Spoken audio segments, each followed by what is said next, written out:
दहेज के लिए परेशान करते हैं। कौन, आपकी सास, पति? सारे। तो आप कितने दिन रुके हो ससुराल में? 4 दिन। सिर्फ 4 दिन? तो 4 दिन में आपको क्या बोला उन्होंने? बस तुम्हारी माँ ने ये नहीं दिया, इतना सोना गच्छा हुआ था ये नहीं दिया। मेरा भाई गया था लेने के लिए, उसे भी सुना दिया। क्या बोल दिया?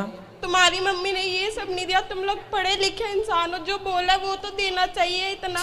और पहले दिन ही उस लड़के की बहन ने बोला तुम हमारे घर में किसी को पसंद नहीं हो, मजबूरी में शादी करना है, मम्मी की तबीयत खराब है तो घर में काम काज नहीं हो करना पड़ता उन्हें, इसीलिए किया है। तो आपके पति आपका पक्ष नहीं लेते? नहीं। तो देखिए अभी तो आपको 4 दिन ही हुआ है, तो 4 दिन हो रहा है, इसके हम तो ये कहेंगे कुछ दिन और जाइए, ससुराल में रहिए। क्या उन लोगों की मानसिकता है 4 दिन में स्पष्ट नहीं होता, फिर भी आप थोड़ा सा समय ससुराल में गुजारिए, अपने पति को समझिए। यदि आपका पति अच्छा है तो फिर सबको।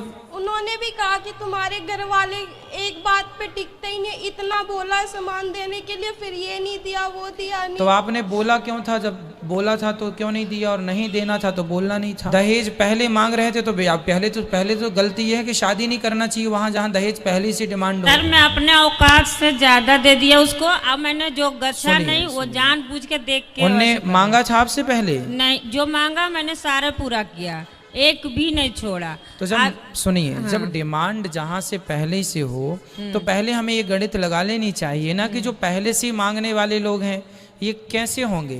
भाई चावल का एक ही दाना ना दबा के देखा जाता है, व्यक्ति की एक ही बात से समझ में आ जाता है कि व्यक्ति किस स्तर के। चलो अब इनसे बात कराओ मेरी। बेटा मम्मी तो कह रही है कि सारा दिया जितना बोला था। तो यही बोल रहे हैं ना कि तुम्हारी माँ ने ये चीज नहीं दिया, वो चीज, इतना जेवर गच्छा है ये नहीं दिया, जाओगी तो लेके आना। चलो कोई बात नहीं, तो अब आप ना जाना ससुराल, और उनको प्यार से ही वो कुछ भी कहें आप प्रसन्न रहना, आप दुखी ना होना और रोना मत, उनकी बातों का आप पर कोई असर ना हो, ठीक है? जैसे हमें देख करके कुत्ता भौंकता है तो हम क्या उस कुत्ते को देख के हम भी भौंकने लगते हैं?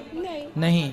उसी तरह आपको उस हाल में प्रसन्न रहना है और अपने पति के साथ रहना, ठीक है? खुश रहना। पति को समझाओ पैसा तो जीवन में आएगा जाएगा, है ना, मांगने से कोई धन थोड़ी बढ़ जाता है, दहेज वहेज नहीं लेना चाहिए। अच्छा सुनवाना अपने पति को और अपनी